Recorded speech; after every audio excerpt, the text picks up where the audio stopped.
Welcome to the Your Pennsylvania Ancestors podcast.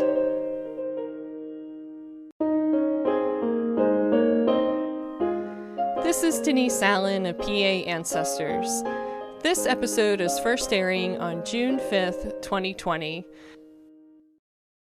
In the last 7 days in the United States, we have been going through another emotional week together as a country. We have been bombarded with news and images we never thought we'd see, and right now there seems to be no end in sight. The theme of this season is Take a Second Look, and in our first 3 episodes this season, I invite you to take a second look at the emotionally challenging experiences of your ancestors. I believe that when we research our ancestors, we have the opportunity to go farther than just names, dates, and places. What's possible when we stand in someone else's shoes and look at the world through someone else's eyes? We are going to start each episode with an ancestor story from a fellow family historian, and how knowing that ancestor's life has helped her during the uncertain times we are living through now. Then I'm going to end each episode with something you can do to go deeper into your ancestors' lives, beyond just the names and the dates. For this episode, let's start with stories from Heather Wylie's ancestors during 3 different time periods and 3 different infectious diseases that they lived through.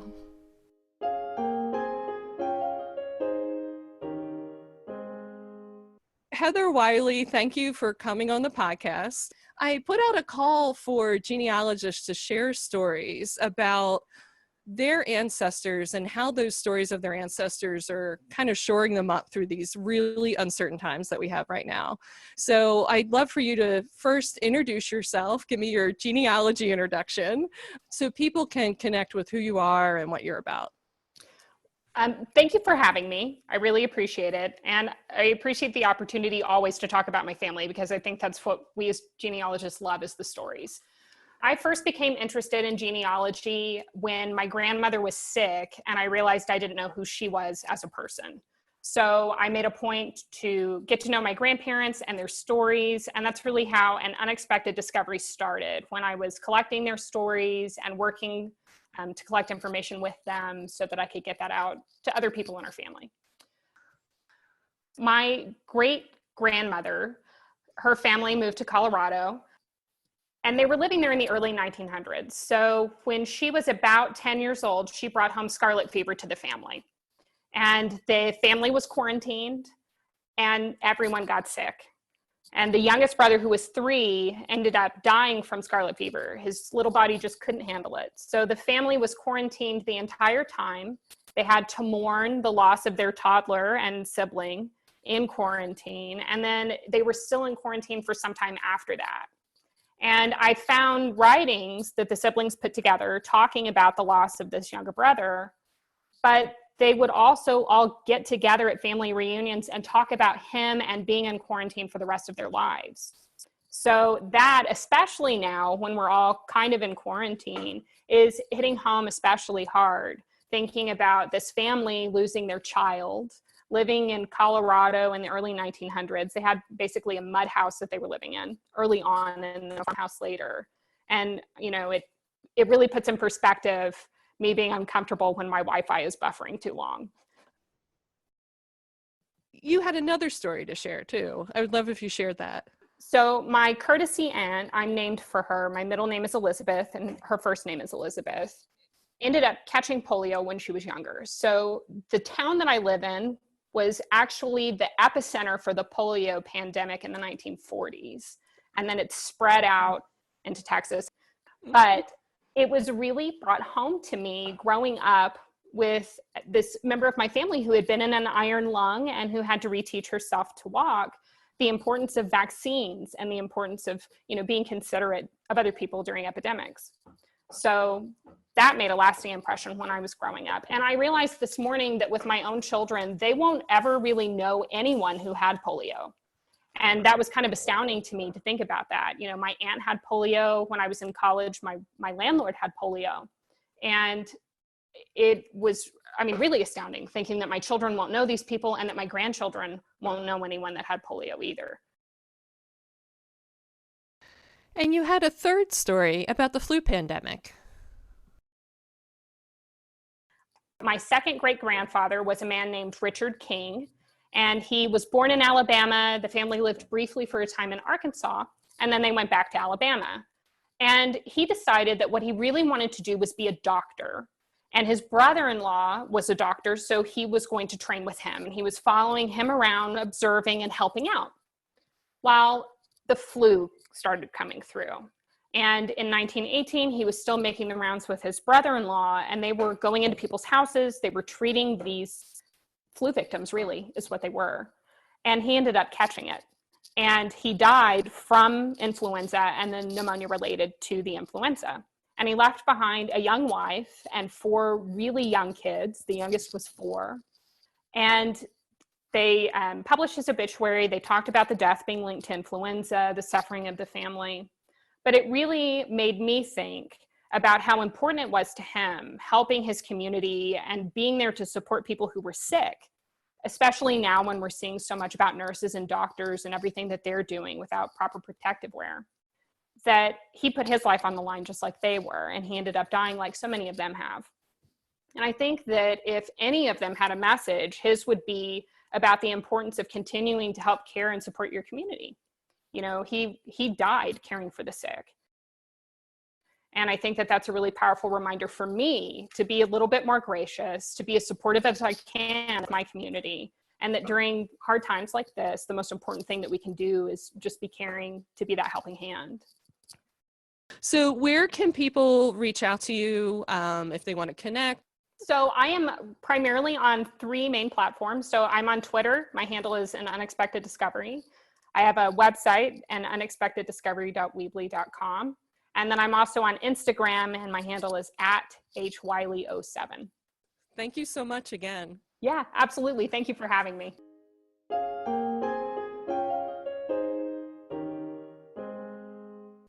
This week, the suggested resources to go deeper into your ancestors' lives is one you're going to create yourself. Have you ever wished you had a journal or letters of your ancestors to read?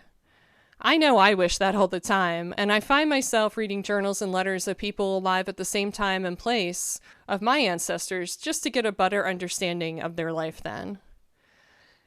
Just to get you started on what I'm talking about, I'm going to bring back Heather to share her advice on keeping a journal and why she does it. So if I had a lesson that I've learned from finding my family interacting with these pandemics or these hard times, it's really just to make sure that I am recording and documenting my own story. So journaling is something that you talk about a lot. And it's also something that's very important to me because I've realized in going through and working on my family history and in interviewing people and in trying to collect their stories, it's always a little different when you're talking to someone and they're trying to remember the event versus you writing in real time things that are happening now. So I think that that is the most important takeaway, other than doing everything that you can to try to make sure that your community can stay safe, is to make sure you're recording your story right now. That is fantastic. You knew I was going to ask you about that or connected to you about the journaling, because you are one of the few people I know that's been so faithful about it and so outspoken. And I totally agree with you. I mean, I think it's valuable for us individually just to as our own like mental health and check on, you know, a way to record what we're worried about, you know, and everything. And you know, what our predictions are and what our hopes are, kind of what our, you know, but there's also that piece of what are our daily activities? What is our life like? What are we all going through that, you know, people would find valuable? I mean, I think people can keep a journal that nobody sees, and they can keep a journal, you know, that they want to share, you know, but just write. And I don't, people get caught up to it, like, do I put it in a Word document? Do I, do I print it out? Do I do it on by hands? And I just write, you know, I don't care. You'll figure out the logistics later. I had a really hard time when I first started journaling because I didn't want it to turn into a Dear Diary situation. I had a really hard time with that. And when I started thinking about it was a way for me to record the memories that I had of my grandparents, then it made it a little bit easier, and it changed over time as things tend to do. And it moved into, occasionally I have a memory that I think of that I share, but more than anything, I'm documenting current events and things that are important to me now, or things that I'm processing. And some of it is embarrassing, and some of it is horrible, and some of it is very touching. But I know that someday my descendants are going to read these journals, and what they're going to take away is that I was a person too. And I think that's the most important thing. Yeah, that's so, oh my goodness. I just want to jump up and down, and I can't because I have to sit by a microphone. But yeah, that's it. Like, we want to know the real people our ancestors were, and you're giving people access to that 50 years from now, or 100 years from now, or whatever, to see, like, Heather was a real person. She lived in, this is what she was like in 2020, or, I mean, what a wonderful gift, and even people not related to you who come across your journal will still be enriched. So I might be a little biased. My background, I have a history background, and there was an emphasis on personal storytelling and personal story.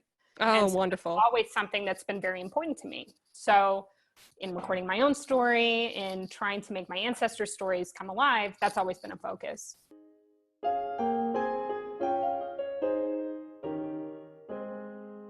Thank you again so much, Heather, for being on the podcast. This crisis we are living through is the perfect time for you as a family historian to create a journal or to write letters. Our goal in doing this is to leave something for a future generation to find about our time and our experiences.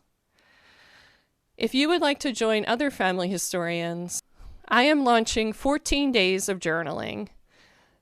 It'll be a place where you can write together as a community and just keep yourself focused on keeping that journal. We aren't going to share our thoughts and feelings about the current events. There's enough of that going on right now. We're going to work on capturing them down in a way that can be shared maybe for yourself next year, maybe in 5 years with children or grandchildren, maybe with your local historical society. You really can choose what to do with your journal after you create it, but the first step is you have to create it.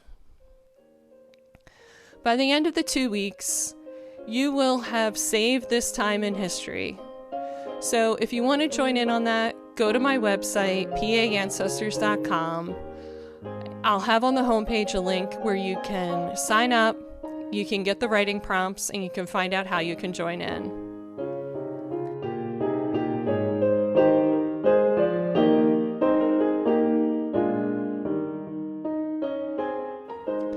Let's use our talents as family historians to do something good during this time. By the end, you're going to have the kind of record that you wish you could read for your ancestors. Thank you so much for listening. If you wish to contact me, you can find me at my website, paancestors.com. This is Denise Allen, and I wish the best for your family, friends, and neighbors. Thank you.